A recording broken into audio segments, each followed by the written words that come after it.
Good evening বন্ধুরা, সে কেমন আছো? আশা করছি ভালো আছো। বন্ধুরা দেখো, এত অতিরিক্ত বর্ষা হয়েছে, কি অবস্থা দেখো, পুকুর ঘাট পুরো ডুবে গেছে।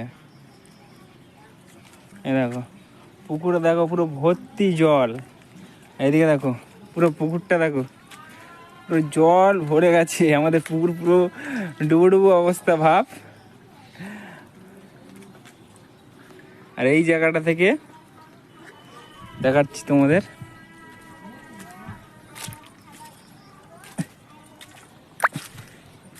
এই দেখো এই জায়গাটা থেকে একটু মানে, যেহেতু দু সাইডে পুকুর, ওদিকে পুকুর আছে এদিকে পুকুর আছে, মাঝখানে বাঁধ, তার বীজখান থেকেই মানে গর্ত হয়ে জল যাচ্ছে, যেখানটা অনেক মাছ এসে খেলা করছে। যেহেতু জলের স্রোতে থাকলে সেখানে মাছ জমা হয়, তাই জন্য এখানে মাছ এসেছে। দেখতে পাচ্ছ কিনা বলতে পারবো না, দেখো কতটা মাছ এখানে জমা হয়েছে। এই দেখো পুকুর দেখো পুরো জলে জলে জলাকার।